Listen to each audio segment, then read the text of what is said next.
Field marshal Asim Munir की अमरीकी सदर डोनाल्ड ट्रंप से मुलाकात। फील्ड मार्शल आसिम मुनीर ने व्हाइट हाउस और ओवल ऑफिस का दौरा किया।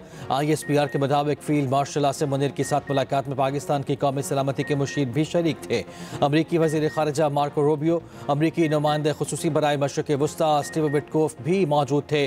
डोनाल्ड ट्रंप ने कहा, फील्ड मार्शल सैयद आसिम मुनीर से मिलना मेरे लिए एजाज़ है। आर्मी चीफ ने पाक भारत जंगबंदी के लिए सदर ट्रंप के तामीरी किरदार को सराहा।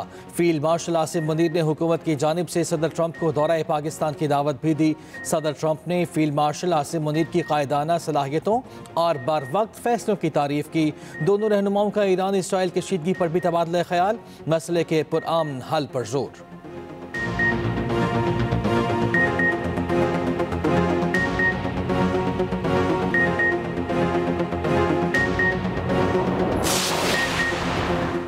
ईरान को डील के लिए 60 दिन का वक्त दिया, लेकिन उन्होंने नहीं सुना। अमरीकी सदर ट्रंप कहते हैं कि अब ईरान मुज़ाकरात करना चाहता है, इसलिए व्हाइट हाउस से राब्ता कर रहा है। इस हवाले से कोई हतमी फैसला नहीं किया गया कि क्या करना है। ईरान गैर मशरूत सरेंडर करे, आइंदा हफ्ता अहम हो सकता है इससे पहले ही बड़ी कार्रवाई हो।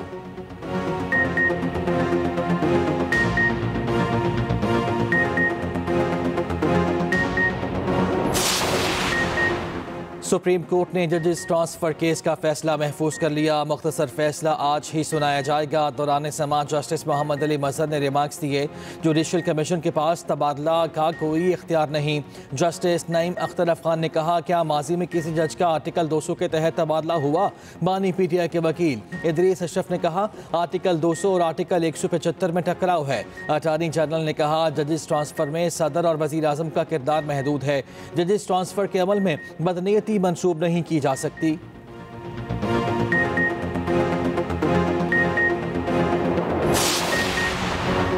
मुल्की बरामदात में सनत मरकजी हैसियत रखती है। बरामदात पर मबनी माशी खुशहाली के लिए मुल्क की सनतों की तरक्की नागुज़ीर है। वज़ीर आज़म शहबाज शरीफ का मुल्क की सनतों के हवाले से इजलास से खिताब कहा, सनतों को आलमी मयार के मुताबिक क़ुव्वत और जदीद टेक्नोलॉजी से लैस करना अव्वलीन तरजीह है। टैरिफ रैशनलाइजेशन पॉलिसी के जरिए मुल्क में सरमायाकारी को फ़रोग़ मिलेगा। दूसरी जानिब हुकूमत का चीनी के सट्टेबाजों और ज़ख़ीरा अंदोज़ों के खिलाफ सख्त कार्रवाई का फैसला। वज़ीर आज़म शहबाज शरीफ ने चीनी की कीमतों में मसनूई इजाफे की रोकथाम के लिए एक क्रैकडाउन की मंजूरी दे दी।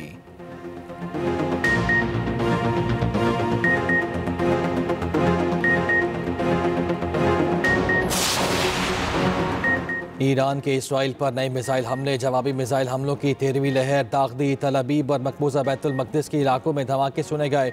6 इलाकों में मिसाइल गिरने की इतलात, 32 अफराद जख्मी। पहली बार सजील मिसाइल भी इस्तेमाल किया गया। इसराइल का भी ईरान पर शुभ सवेरे फ़ज़ाई हमला। इराक और खुंदब के रिहायशियों को इलाके खाली करने की धमकी दे दी। तेहरान और इराक में धमाके किए गए।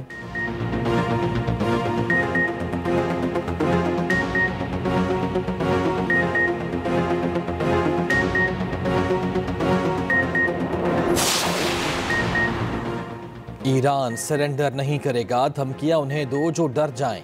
ईरानी सुप्रीम लीडर आयतुल्लाह ख़ामनाई का अमरीकी सदर डोनाल्ड ट्रंप को दो टोक जवाब। कहा, ईरानी कौम ना झुकेगी, ना ही कभी हथियार डालेगी। इसराइल पर हमले तेज करने का हुक्म।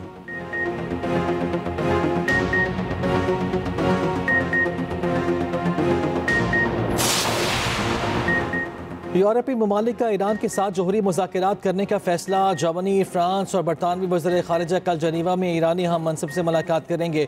खबर एजेंसी के मुताबिक अमरीका ने भी यूरोपीय वज़ीर ख़ारिजा के ईरान से मुज़ाकरात पर इत्तफ़ाक़ किया है। इसराइल ईरान जंग पर अक़वाम मुत्तहिदा की सलामती काउंसिल का इजलास कल होगा।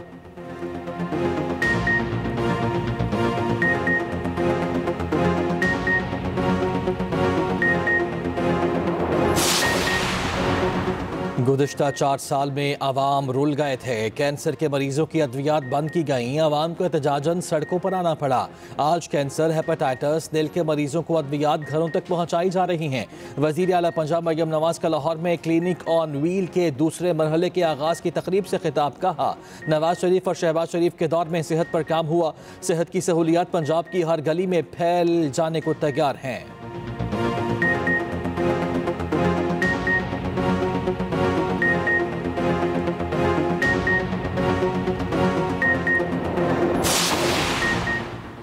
वज़ीर आला मरियम नवाज ने पंजाब में तरक्की और खुशहाली का सफ़र शुरू किया। वज़ीर आला ने क्लिनिक ऑन व्हील्स फेज़ 2 का इजरा कर दिया।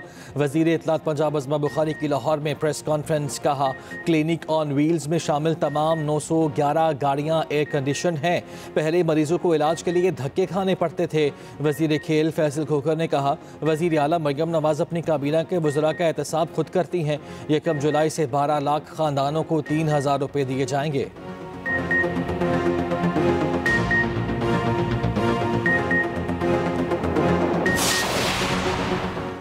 बिलावल भुट्टो ज़रदारी ने मुश्किल वक्त में पाकिस्तान की दुनिया भर में नुमाइंदगी की।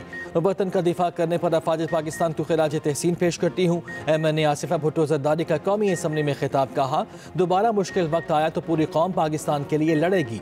सिंध हुकूमत ने सैलाब मुतासरीन को 21 लाख घर बना कर दिए।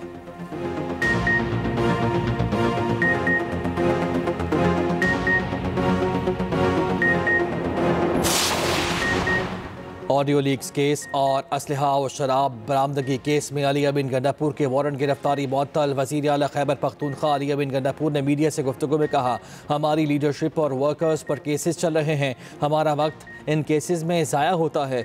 सिस्टम दुरुस्त होगा तभी पाकिस्तान दुरुस्त सिमत की जानिब गामजन होगा। ईरान और फ़लस्तीन पर इसराइली हमले की मजम्मत करते हैं।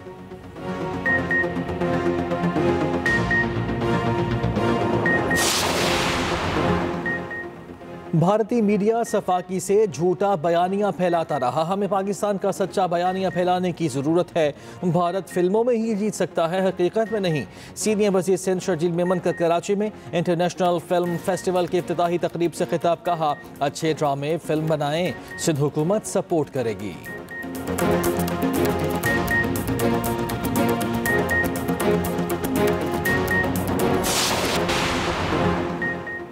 भारतीय मीडिया सफाकी से झूठा बयानियां फैलाता रहा। हमें पाकिस्तान का सच्चा बयानियां फैलाने की ज़रूरत है।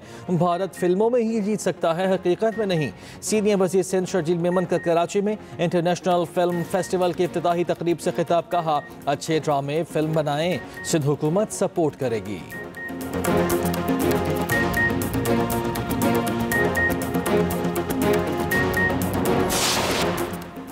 मलेशिया में FIH नेशंस हॉकी कप के सेमीफाइनल्स कल होंगे। पाकिस्तान का मुकाबला फ्रांस से होगा। कोरिया की टीम न्यूजीलैंड के खिलाफ मैदान में उतरेगी।